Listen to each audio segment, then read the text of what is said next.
السلام علیکم dear students, welcome back. معذرت کے ساتھ ویڈیو جو ہے کافی لیٹ بنا رہے ہیں کیونکہ بہت ساری مصروفیات ہیں جس کی وجہ سے ویڈیو جو ہے بنانا تھوڑا سا مشکل ہو رہا ہے، لیکن ہم نے پہلا چیپٹر فرسٹ ایئر بایولوجی کا سٹارٹ کیا تھا، اس کے بعد اس کو ہم نے کمپلیٹ کیا تھا مختلف لیکچرز کے اندر۔ اس کے بعد ہم نے اس سے پہلے والی ویڈیو کے اندر پہلے چیپٹر کی جو معروضیاں تھیں، پہلی 36 معروضیاں 36 MCQs تھے، ہم نے ان کی بات کی تھی۔ تو آج جو ہے نیکسٹ 36 معروضیوں کی بات کریں گے، تو آپ لوگ ایک ایک پوائنٹ سنیں گے تو معروضیاں جو ہیں وہ آپ کی غلط نہیں ہوں گی۔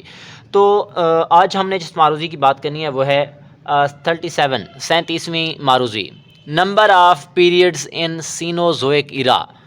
آپ جیوگرافیکل ٹائم چارٹ کے اندر چلے جائیں، پہلے چیپٹر کے اندر وہاں پہ بتایا گیا ہے کہ جو سینوزوئک ایرا ہے اس کے اندر کتنے پیریڈز ہوتے ہیں، تو وہ 2 پیریڈ ہیں۔ اس کا رائٹ آپشن بی آپشن ہے۔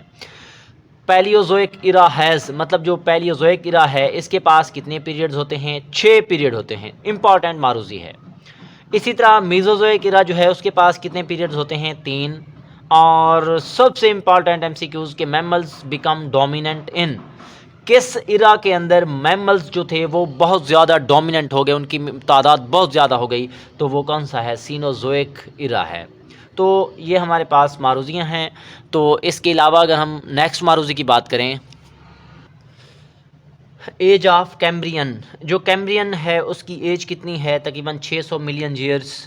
یہ آپ اسی جیوگرافیکل ٹائم چارٹ جو ہے وہاں سے آپ لوگ اس کا مطالعہ کر سکتے ہیں، اس کو آپ دیکھ سکتے ہیں۔ تو ان میں سے معروضیاں کیسے بن سکتی ہیں وہ میں نے آپ کے سامنے ان معروضیوں کو شیئر کیا ہوا ہے۔ تو اس کے بعد ٹوٹل آئیڈینٹیفائڈ سپیشیز، آج تک جو سپیشیز جن کو جس کی آئیڈینٹیفیکیشن ہو چکی ہے، جن کی شناخت ہو چکی ہے، وہ کتنی ہے؟ 2.5 ملینز ہیں۔ اور percentage of numbers of species of insects, جو حشرات ہیں ان کی تعداد جو ہے پرسنٹیج کے لحاظ سے 53.1% ہے۔ اور اگر دیکھا جائے واسکولر پلانٹس جو ہیں ان کی پرسنٹیج کتنی ہے؟ 17.6%۔ اور اینیملز کی اگر ہم بات کریں وہ ہے 19.9%۔ یہ ساری پرسنٹیجز آپ لوگوں نے معروضی کے حوالے سے ان کو یاد کرنا ہوگا آپ لوگوں کو۔ اب اگر نیکسٹ معروضی کی بات کی جائے، life today is formed through, جو آج تک زندگی ہے وہ کس چیز کی مدد سے بنی ہے؟ وہ آپ لازمی ذہن میں رکھیں گے، فائلیٹک لائنیج کی مدد سے، شجرہ نسب کی مدد سے۔ کیسے؟ یہ میں آپ کو اگر بتاتا جاؤں، سب سے پہلے ایک سمپل سی مثال لیتے ہیں، پردادا، اس کے بعد دادا، اس کے بعد بابا، اس کے بعد بیٹا۔ اگر ان تینوں میں سے، چاروں میں سے کوئی ایک مطلب پردادا کے بعد دادا نہ آتا، مر جاتا، مطلب وہ ہوتا ہی نہ، تو اس کے بعد بچے نہیں ہوتے، تو ایک لڑی جو ہے ہمارے پاس موجود نہ ہوتی، جس کی وجہ سے آج کی زندگی جو ہے وہ موجود نہ ہوتی۔ تو اسی وجہ سے ایک لڑی جو ہے بنتی چلی گئی، جس کو ہم فائلیٹک لائنیج کا نام دیتے ہیں، اور اس کو اردو میں شجرہ نسب بولا جاتا ہے، اور اسی کی وجہ سے ہی آج جو ہے زندگی یہاں پہ موجود ہے ہمارے پاس۔ اس کے علاوہ اگر دیکھا جائے، age of rock can be determined by comparing the amount of isotope, ذہن میں رکھیں گے کہ آئزوٹوپس کے کمپیریزن کے ساتھ جو ہے ہم کیا کر سکتے ہیں، راک یا چٹانوں کی ایج کو ہم ڈٹرمائن کر سکتے ہیں، جیسے کہ کاربن ڈیٹنگ ہے۔ تو اس کے بعد اگر ہم بات کریں، study of fossils allows biologists to place the organism in time۔ اب ٹائم سیکوینس، ترتیب کے ساتھ جو ہے جانداروں کو پلیس کرنے میں کی اجازت دیتا ہے کون؟ اسٹڈی آف فوسل فیولز کی جب ہم اسٹڈی کرتے ہیں تو یہ ہمیں یہ مطلب اجازت دیتا ہے کہ ہم کیا کر سکتے ہیں، جانداروں کو ٹائم سیکوینس ایک ترتیب کے ساتھ ان کو ہم کیا کر دیتے ہیں، ترتیب دے سکتے ہیں۔ اسی طرح اگر ہم بات کریں، بایولوجیکل میتھڈز بگنز ود، ہمیشہ بایولوجیکل میتھڈ جو ہے وہ کس چیز سے سٹارٹ ہوتا ہے؟ مشاہدات سے سٹارٹ ہوتا ہے، اس کو ہم کہتے ہیں آبزرویشنز۔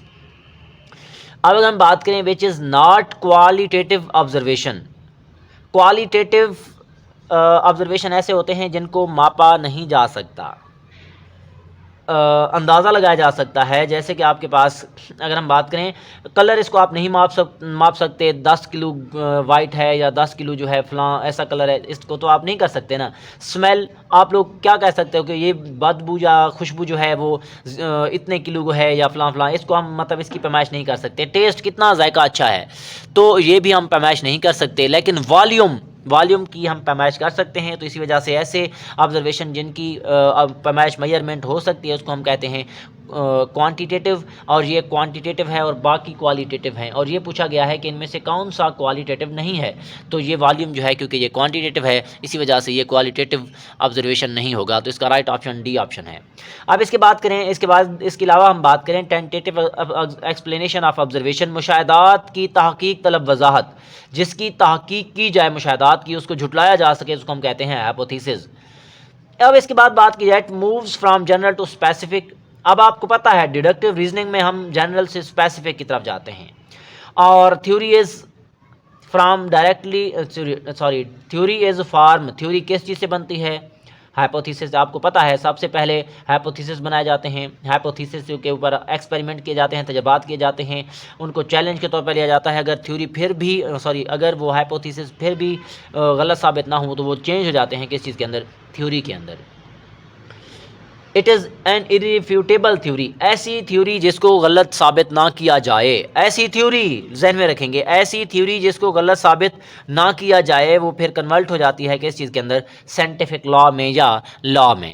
اسی کے علاوہ اگر ہم بات کریں biology has few laws because of, انتہائی امپارٹنٹ معروضی کہ بایولوجی کے اندر لاز کی تعداد کم کیوں ہے؟ آپ کو پتہ ہے صرف 3 لا ہیں، مینڈلس کے 2 لا ہیں، اس کے بعد ایک ہے ہالڈیبرگ لا، تو 3 لا ہیں بایو کے اندر، زیادہ کیوں نہیں ہے؟ اس کی وجہ یہ ہے کہ due to elusive nature of life, زندگی کی جو نیچر ہے بہت پیچیدہ ہے، سمجھ میں آنے والی نہیں ہے، تو اسی وجہ سے اس کا رائٹ آپشن ڈی آپشن ہوگا۔ تو اس کو آپ نے لازمی ذہن میں رکھنا ہے کہ ایکسکلوسیو یا ایلوسیو نیچر آف لائف کی وجہ سے بایولوجی کے اندر جو لاز ہیں ان کی تعداد بہت کم ہے۔ اس کے علاوہ اگر ہم بات کریں manipulation of gene is called, اب ایسی ٹیکنیک جس کے اندر ہم اپنی مرضی کا جین استعمال کرتے ہیں اس کو ہم نام دیتے ہیں کس چیز کا؟ جینیٹک انجینئرنگ کا۔ اب اس کے بعد اگر ہم بات کریں این ایفڈ از کنٹرولڈ بائی، ایک ایفڈ جو ہے تیلا جو ہے اس کو ہم کس چیز کی مدد سے کنٹرول کرتے ہیں؟ ہم نے بایولوجیکل کنٹرول کے اندر پڑھا تھا کہ ویسپ بھیڑ کی مدد سے جو ہے ہم کیا کرتے تھے؟ ایفڈ یعنی تیلے کو کنٹرول کرتے تھے۔ اب اس کے بعد اگر ہم بات کریں ان میں سے بایو پیسٹیسائڈ کے طور پر کون استعمال ہوتا ہے، تو آپ لازمی طور پر ذہن میں رکھیں گے، بالکل امپورٹنٹ معروضی ہے، بڑی دفعہ پیپر میں آ چکی ہے کہ بیکٹیریا ہی ہیں جو کیا کرتے ہیں؟ بایو پیسٹیسائڈ کے طور پر استعمال ہوتے ہیں، تو اس کا رائٹ آپشن جو ہے وہ کیا ہوگا؟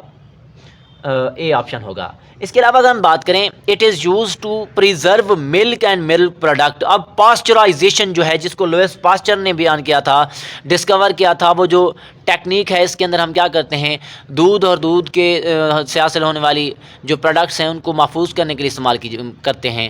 اب اس کے بعد اگر ہم بات کریں کہ جو ایڈورڈ جینر ہے اس نے سب سے پہلے ویکسین جو ہے کب ڈیولپ کی، تو آپ ذہن میں رکھیں گے 1795 کے اندر۔ یہ ہمارے پاس سمپل سی معروضیاں ہیں۔ اس کے علاوہ نیکسٹ معروضی کی بات کرتے ہیں۔ ویکا از آ ورلڈ، ویکا کس زبان کا لفظ ہے؟ لیٹن زبان کا لفظ ہے۔ اب اس کے بعد اگر دیکھا جائے it is use to repair of defective gene, تو ڈیفیکٹیو جین جو ہے اس کو ریپیئر کرنے کے لیے ہم جین تھراپی کا استعمال کرتے ہیں، تو اس کا رائٹ آپشن سی آپشن ہے۔ It is use to achieve eugenic aims, ان میں سے کون سی چیز ایسی ہے جس کے اندر ہم اپنی خواہش کے مطابق چیزوں کو حاصل کرتے ہیں، مقاصد حاصل کرتے ہیں؟ تو آپ کو پتہ ہونا چاہیے کلوننگ کے پروسیس کی مدد سے ہم یوجینک ایمز حاصل کرتے ہیں۔ اب اس کے بعد اگر ہم بات کریں ڈرگز اور یہ جو ہمارے پاس ڈرگز ہیں ایڈمنسٹریٹڈ ان، ڈرگز جو ہیں کس چیز کے خلاف دی جاتی ہیں؟ تو مطلب یہ جو ڈرگز ہوں گی اس کے اندر ہم کیا کرتے ہیں کہ کیموتھراپی کے اندر ہم کیمیکلز کی مدد سے ہی، کیونکہ ڈرگز جو ہیں وہ کیمیکلز ہوتی ہیں ادویات، تو ہم کیموتھراپی کے اندر کیونکہ ہم کیمیکلز کا استعمال کرتے ہیں بیماری کو مطلب کیور کرنے کے لیے، علاج کے لیے، تو اسی وجہ سے ڈرگز جو ہے وہ کس چیز کے اندر دیے جائیں گے؟ کیموتھراپی کے اندر۔ اب اگر ہم بات کریں اینٹی بایوٹکس جو ہیں وہ کس چیز کے خلاف استعمال ہوتی ہیں؟ بیکٹیریا کے خلاف۔ ایچ آئی وی جو ہے انفیکٹس اینڈ ملٹیپلائز ان، جو ایچ آئی وی ہے وہ کس چیز کے اندر کس چیز کو متاثر کرتا ہے اور ان میں اپنی تعداد کو بڑھاتا ہے؟ تو وہ ہے منکی۔ اس کا رائٹ آپشن سی آپشن ہے۔ ریڈیو تھراپی جو ہے وہ کس چیز کے خلاف استعمال ہوتی ہے؟ کینسر کے خلاف۔ اس کے بعد اگر ہم بات کریں removal of environmental pollutants by living organism, living organism کی مدد سے ہم انوائرمنٹل پولیوٹینٹس کو ختم کرتے ہیں، اس پروسیس کو ہم کہتے ہیں بایو ریمیڈیشنز کا۔ اب اگر ہم بات کریں لیڈ کمز فرام، لیڈ جو ہے وہ کہاں سے حاصل ہوتا ہے؟ ہیوی میٹل ہے، آٹو موبائل سے حاصل ہوتا ہے، اور کرومیم جو ہے وہ کہاں سے نکلتی ہے؟ ٹین ریز سے، چمڑے کی صنعت سے۔ ہیوی میٹل جو ہیں ان میں سے کون سی ہے؟ تو کرومیم ایک ہیوی میٹل ہے، اس کا رائٹ آپشن سی آپشن ہے. تو اگر اس کے علاوہ اگر بات کریں which is not a viral disease, ان میں سے کون سی ڈیزیز وائرل ڈیزیز نہیں ہے؟ کاؤ پاکس وائرس کی وجہ سے ہوتی ہے، ممپس وائرس کی وجہ سے ہوتی ہے، اسمال پاکس وائرس کی وجہ سے ہوتی ہے، لیکن ٹیٹنس جو ہے یہ وائرس کی وجہ سے نہیں ہوتی، بیکٹیریا کی وجہ سے ہوتی ہے. تو اس کا رائٹ آپشن سی آپشن ہے. تو اذانیں آ رہی ہیں جس کی وجہ سے ہم نے سپیڈ تھوڑی سی معذرت کے ساتھ بڑھا دی ہے. تو نیکسٹ ویڈیو میں ملتے ہیں. آپ لوگ ایز اٹ ساری معروضیاں یاد کریں، آپ کا پورا چیپٹر جو ہے وہ کلیئر ہو جائے گا. شارٹ کویسچن، لانگ کویسچن، معروضی، کیونکہ ہم نے ٹاپک سارے کے سارے اپلوڈ کر دیے ہیں. آپ لوگ ٹاپک کا نام لکھیں، بائی یوسف بایولوجی لیکچرز لکھیں، آپ وہ ٹاپک آپ کے سامنے آ جائے گا. اوکے بیٹا، اللہ حافظ.